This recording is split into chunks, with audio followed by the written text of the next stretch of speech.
Hi, this is CA Firoz. Today's topic is new EBRC process. First of all, I would like to inform you regarding effective date. New EBRC process की effective date क्या है? इसमें दो aspect हैं. पहला 1 Feb 2024 और cut off date of specific bank whichever is later. इसका मतलब ये है कि कुछ बैंकों ने एडॉप्ट कर लिया, मीन्स ऑन बोर्ड हो गए. कुछ बैंकों ने ये एडॉप्ट अभी नहीं किया, यानी लेटर किया है. मीन्स जैसे हम लें केनरा बैंक, उसने 1 मार्च को एडॉप्ट किया. तो मैं list of bank with cut off date यहाँ पे शेयर कर दूंगा अपनी वीडियो के लिंक में. इसका मतलब हमें जो समझ में आया इफेक्टिव डेट का 1 Feb और cut off date of specific bank whichever is letter.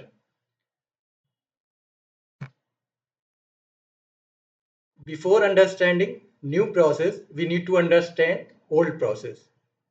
हमारा ओल्ड प्रोसेस क्या था EBRC का? फर्स्ट स्टेप में एक्सपोर्टर को रिक्वेस्ट करना होता था बैंक से EBRC के लिए. उसके लिए उसको शिपिंग बिल, इनवाइस, सारी चीज़ें फिजिकल फॉर्म में सबमिट करनी पड़ती थी. फिर सारे डॉक्यूमेंट रिसीव करने के बाद वेरिफिकेशन करता था बैंक, फिर उसको अपलोड करता था DGFT सिस्टम. और जब अपलोड हो जाती थी तो thereafter exporter can download from DGFT website. Means वो DGFT वेबसाइट से डाउनलोड कर सकता था.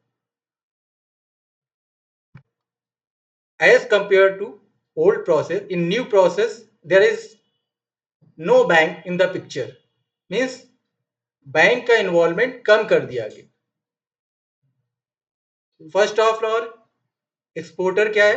एक्सपोर्टर को यहाँ पर DGFT वेबसाइट में जाना है और उसको इनवर्ड रिमिटेंस की लिस्ट डाउनलोड करनी. इनवर्ड रिमिटेंस क्या होता है? इनवर्ड रिमिटेंस मीन्स जो बायर से रिमिट हुआ है, मीन्स जो बायर्स यानी आउट ऑफ कंट्री जो पैसा आया है हमारे अकाउंट में,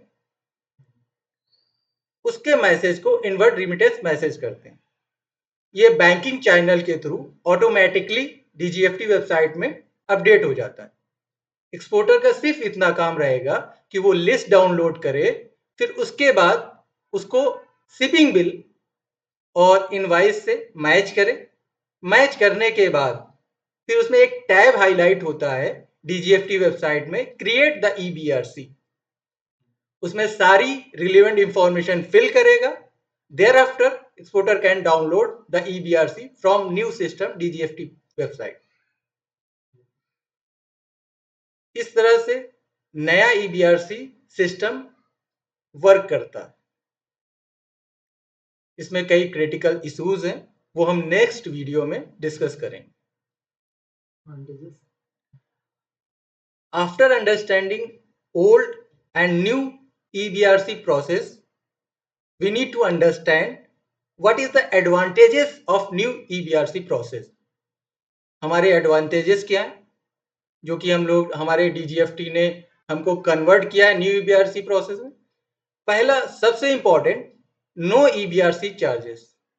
यानी जो बैंक चार्ज कर रहे थे 500, कुछ 800, कुछ बैंक 1200, यानी this will be differ from bank to bank, but there is no charges in new EBRC process.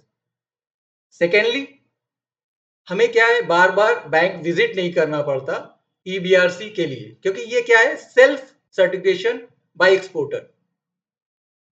Third, जैसा कि हमने बताया ओल्ड प्रोसेस में shipping bill, packing list, invoice, ये सब हमें अटैच करना पड़ता था रिक्वेस्ट लेटर के साथ EBRC के. अब वो अटैच करना नहीं है. यानी ये 3 मेजर एडवांटेजेस हैं. फर्दर तो बहुत से इंपॉर्टेंस हैं, लेकिन I will consider letter.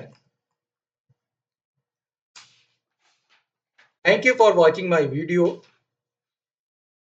See you again.